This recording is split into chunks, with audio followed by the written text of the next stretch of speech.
Hey hi, இன்னைக்கோட order பார்த்தீங்கன்னா half month birthday cake தான் ready பண்ணிட்டு இருக்கோம்.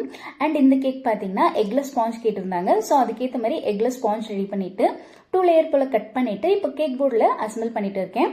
எக்லெஸ் ஸ்பாஞ்ச் கேக்கோட ரெசிபி நான் ஆல்ரெடி சேனலில் அப்லோட் பண்ணியிருக்கேன். தேவைப்படுறவங்க செக் பண்ணி பாருங்க. இந்த ஃப்ளேவர் பார்த்தீங்கன்னா வெனிலா சாக்கோ சிப் ஃப்ளேவர் கேட்டிருந்தாங்க. அதுக்காக white chocolate ganache and choco chip வச்சு ஃபில்லிங் கொடுத்துக்கினேன். ஹாஃப் மந்த் பர்த்டே கேக்குன்னு எடுத்தனால ஸோ 2 லேயர் போல கட் பண்ணி ஃபில்லிங் கொடுத்துட்டு பாதியாக கட் பண்ணி இந்த பாதியை எடுத்து இது மேலே பிளேஸ் பண்ணணும். ஸோ இது பாதியாக எடுத்து பிளேஸ் பண்ணும்போது ரொம்ப கேர்ஃபுல்லாக பிளேஸ் பண்ணணும், ஏன்னா கேக் ஓடிறதுக்கான சான்சஸ் இருக்கு. ரொம்ப நாளைக்கு முன்னே எனக்கு ஒரு கமெண்ட் வந்துச்சு, ஆங்கிலோஸ் போட்டு வேலை செய்யுங்கன்ற மாதிரி சொல்லியிருந்தாங்க. எனக்கு ஆங்கிலோஸ் போட்டால் கம்ஃபர்டபுள் கிடையாது கேக் வேலை செய்யும் போது. அதுக்கு பதில் 2 கையுமே நல்லா வாஷ் பண்ணிட்டு சானிடைசர் பண்ணிட்டு தான் கேக் வேலை செய்ய ஸ்டார்ட் பண்ணுவேன். என்னோட கை பார்த்தீங்கன்னா ரொம்பவே குட்டியா இருக்கும். அதுக்கேற்ற மாதிரி எனக்கு ஹேண்ட் கிளவுஸ் கிடைக்க மாட்டேங்குது. அந்த ரீசனுக்காக தான் நான் போடல.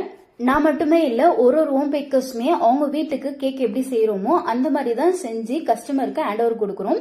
அவ்வளோ நீட் அண்ட் ஹைஜீனிக்கா எல்லாமே பார்த்து செய்வோம். என்னோட ஒர்க் ஏரியாவே நான் எப்பயுமே நீட் அண்ட் கிளீனா ஹைஜீனிக்கா வச்சுப்பேன். ஸோ நீங்க கவலைப்படாதீங்க.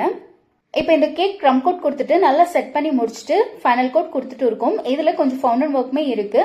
ஸோ அது செய்ய ஆரம்பிச்சிட்டேன்.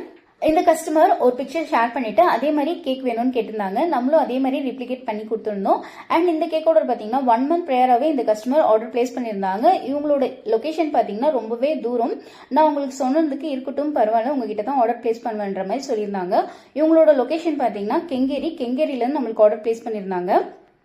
அவங்க சொன்ன மாதிரி ஃபோன் ஒர்க்லாம் எல்லாமே செஞ்சு முடிச்சுட்டு கேக் சூப்பராக சென்ட் பண்ணி விட்டோம். கேக்கும் ரொம்ப அழகாக டவுன் அவுட் ஆயிடுச்சு. கஸ்டமருக்குமே ரொம்ப பிடிச்சிருந்துன்னு சொல்லியிருந்தாங்க. ஆனால் டெலிவரி அப்போ சின்னதாக ஒரு சொதுப்பல் ஆயிடுச்சு. டெலிவரி பர்சன் கேக் சரியாக எடுத்துன்னு போகாததுனால கேக் மூவ் ஆயிட்டு இருக்கு. கேக் போர்ட்லேருந்து லைட்டாக கேக் மூவ் ஆயிட்டு இருக்கிறதுனால கஸ்டமர் ஃபோட்டோ பிடிச்சி எனக்கு சென்ட் பண்ணியிருந்தாங்க. கஸ்டமர் ரொம்ப கைண்டா நடந்துக்கினாங்க. அதை பத்தி எதுவுமே கேட்கல, ஆனா அது எப்படி ஃபிக்ஸ் பண்ணுறதுன்ற மாதிரி கேட்டிருந்தாங்க. நானும் வீடியோ கால் பண்ணி அவங்களுக்கு சொன்னேன். அதே மாதிரி அவங்க ஃபிக்ஸ் பண்ணிட்டாங்க. கஸ்டமர் கேக் சாப்பிட்டு பார்த்துட்டு ரிவ்யூ கொடுத்துருக்காங்க. லாஸ்ட்ல அட்டாச் பண்ணிருக்கேன், செக் பண்ணி பாருங்க. நாங்க பேக்கிங் கிளாஸ்மே கண்டக்ட் பண்றோம். அப்கமிங் பேக்கிங் கிளாஸ் பாத்தீங்கன்னா April 26, 27 கண்டக்ட் பண்றேன். ஸோ தேவைப்படுறவங்க ஸ்லாட் சீக்கிரமா புக் பண்ணிக்காங்க. லிமிடெட் ஸ்லாட்ஸ் வண்டி தான் அவைலபிளா இருக்கும். இப்போ ஃபவுண்டன் ஒர்க் எல்லாமே கம்ப்ளீட் பண்ணி முடிச்சிட்டேன். லாஸ்டா இருந்தது டெடிபேர் வண்டி தான்.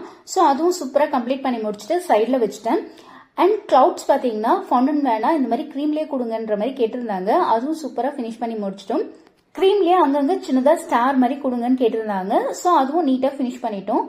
அண்ட் ஃபவுண்டன் ஒர்க்குமே எல்லாமே ஃபினிஷ் பண்ணிட்டு ட்ரை ஆயிடுச்சு. இப்போ எடுத்து அதெல்லாம் ஃபிக்ஸ் பண்ணணும்.